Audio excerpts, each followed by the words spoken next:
বিতর্কিত ইসলামী বক্তা ডক্টর জাকির নায়েক, যার একটি বক্তব্যই ভারত ও বাংলাদেশের রাজনীতির সুর বদলে দেয়।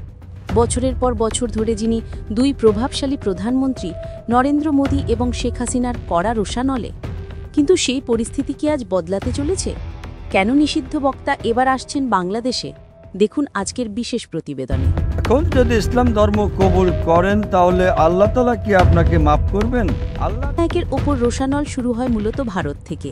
তার বিরুদ্ধে একাধিক অভিযোগ, বিদ্বেষমূলক বক্তৃতা, টাকা পাচার এবং সন্ত্রাসবাদে উস্কানি। ভারত সরকার তাকে দেশে ফেরানোর চেষ্টা করলেও তিনি বর্তমানে মালয়েশিয়ায় আশ্রয় নিয়েছেন।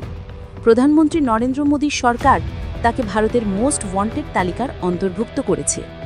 ভারত জুড়ে বন্ধ করে দেওয়া হয় তার ইসলামিক রিসার্চ ফাউন্ডেশন এবং বিতর্কিত পিস টিভির সম্প্রচার। কিন্তু বাংলাদেশের প্রধানমন্ত্রী শেখ হাসিনা কেন রোষানলে এলেন?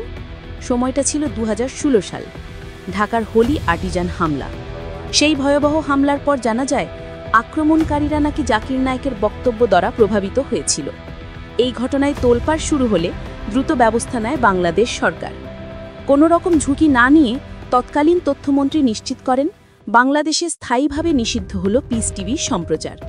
দুই রাষ্ট্রপ্রধানের পক্ষ থেকেই এলো কঠিন বার্তা, সন্ত্রাসবাদের প্ররোচনাকারীকে কোনোভাবেই বরদাস্ত করা হবে না।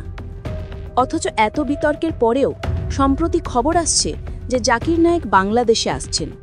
ঠিক কী কারণে এই আগমন? নির্ভরযোগ্য সূত্রের খবর অনুযায়ী তিনি একটি ইসলামী সম্মেলনে অথবা কোনো ব্যক্তিগত আমন্ত্রণে যোগ দিতে পারেন।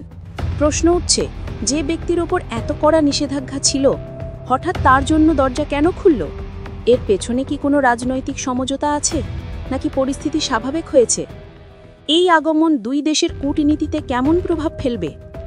ভারতে যার বিরুদ্ধে রেড কর্নার নোটিশ, তিনি বাংলাদেশে এলে কি প্রতিবেশীর সঙ্গে সম্পর্কে নতুন করে টানাপোড়েন সৃষ্টি হবে, নাকি এটি কেবলই একটি ধর্মীয় সফর যার সাথে রাজনীতির কোনো সম্পর্ক নেই? এই প্রশ্নের উত্তর খুঁজতে শুরু হয়েছে গভীর বিশ্লেষণ। তার সফর ঘিরে আবারও উত্তপ্ত হয়ে উঠতে পারে ভারত ও বাংলাদেশের রাজনৈতিক মহল। ডক্টর জাকির নায়েকের এই সফর কি দুই প্রধানমন্ত্রীকে আবার মুখোমুখি দাঁড় করিয়ে দেবে? আপনার কি মনে হয়? কমেন্ট করে জানান। এই সংবেদনশীল খবরের প্রতি মুহূর্তের আপডেট পেতে আমাদের চ্যানেলটি সাবস্ক্রাইব করে বেল বাটন টিপে দিন। দেখা হচ্ছে পরের ভিডিওতে।